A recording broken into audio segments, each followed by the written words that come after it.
28号晚，中美元首进行电话通话。中方的通稿说双方进行了坦率的沟通和交流，只用了坦率一个形容词。通稿通篇没有见到建设性一类的字眼。王先生怎么看这种现象？在重要的事件和节点上呢，一次非常重要的中美元首的对话。那么通稿中呢，没有用这个建设性的这个话呀，实际上呢是隐含了一个非常重要的信息。这个信息呢，就是拜登呢仍然没有走出特朗普执政以来的这种对华政策的阴霾。所以针对这些老问题呢，中国呢一直在纠偏，在战略观念上啊，在重塑着中美大国关系。应该说呢，中国在努力的牵引着中美博弈要避开修昔底德陷阱，而美国呢，美方呢要尽管呢他承诺了四不一无意的这种中国政策的承诺，那么但是他呢却说一套做一套，不负责任的将两国呢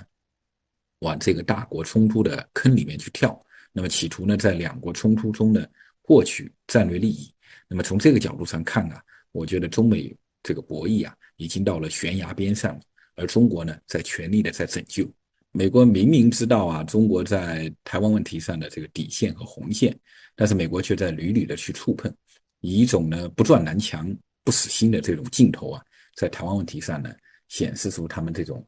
装傻充愣的这种劲儿对吧？那么所谓这个真傻呢，我觉得美国是太迷信自己的这个国家权力了。那么他还以为呢说现在的中国呢对美国的警告也就说一说的美国不会付出代价。实际上这种真傻是体现了也折射了美国长期作为全球超级大国的这种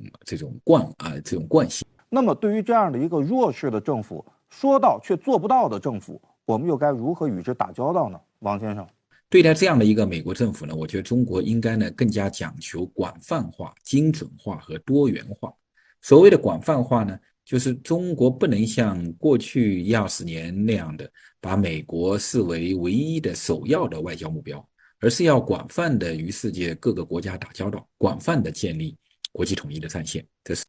我讲的第一点，广泛化。第二个呢，就是精准化，就是中国既要在应对气候变化、人文交流这些领域保持跟美国的合作，又要在台湾新疆人权意识形态香港等这些领域呢，要坚决的跟美国进行斗争，要以斗争呢求合作，以精准性的这种方式捍卫中国国家利益，进而争取到更大范围的国际合作和两国合作。第三呢，就是多元化，就指呢中国不仅仅呢要跟美国的单局打交道，也要更多的跟美国各界打交道，比如说企业界贸易界农业界这些都有相当一部分呢是中国可以团结的美国的对象。佩洛西意欲窜台，究竟为什么？他究竟可以从中获得什么政治利益？还是说他只是闲的没事儿，就是要利用美国国会休会这段时间来展现他对中国人民满满的恶意呢？佩洛西呢更是有一种孤注一掷的这种挣扎感，因为一旦这个民主党丢掉这个众议院多数的这个席位那么他也将失去了这个众议长的位置，而失去了进而呢失去了这个美国第3号人物的这个地位。那于是呢这个民主党呢就全力帮助这个佩洛西在这次亚洲之行中获得所谓勇敢、睿智、责任感的这样的形象。而这个共和党呢，那则希望这个佩洛西呢能够把这次这个亚洲行给搞砸了。所以他呢，民主党呢，这个共和党呢，就不断的怂恿呢，这个佩洛西呢，说你可千万不要认怂不要被中国吓住然后如果佩洛西去的话呢，那就相当于给佩洛西挖了个坑因为佩洛西访问台湾呢，导致了中美冲突的话呢，民主党呢是要背负重大的责任。如果呢，最后佩洛西仍然窜访台湾，或是以某种私人的身份这个窜访，那么必将对中美关系仅剩下来的一些合作基础造成了巨大的冲击。那么这也会更加坚定中国对美国敢于斗争、善于斗争的这个决心，更会让美国为此付出应有的惨痛的代价。那么从另外一个层面上讲呢，也会加速中国的这个统一的进程。所以呢，我觉得呢，我奉劝美方美方应该学一学中国的一个老话凡事留一线，他日好相见。美国呢近些年来不断在搞事，那我相信呢，以后啊，美国希望中国在贸易啊、制造业啊、美元国债呀、反恐啊这些问题上，如果要帮忙配合美国利益的这种合作啊，那将会变得越来越不可能。所以美国呢也应该知道啊，就是中国是不好惹的。在一些普通的问题上啊，其实中国人其实是非常好商量的，但在一些关键问题上、核心问题上，中国绝对会斗争到底。台湾问题呢，现在越来越像是中美风险的这个灰犀牛啊。那如果说台湾这个风险一旦爆发了呀，美国肯定是率先被这个风险的灰犀牛顶撞到的对象。今年下半年，中美两国各自都有极为重要的政治议程。每逢大事，中国人是希望安静从容的，但美国的政治逻辑和我们不一样，国内重大选举容易产生外溢效应。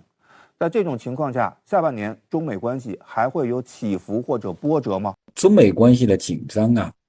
会成为未来许多年的常态。那2022年下半年呢，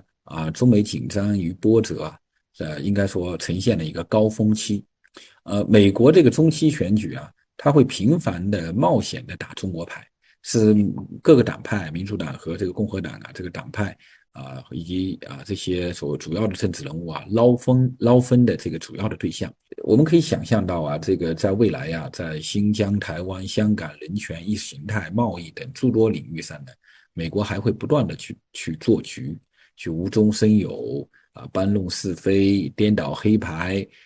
挑战中国的底线和忍耐力。那么这就要求呢，中国呢对美斗争要更加的精准。那一方面呢，要在具体问题上去精准的发力，要真正打痛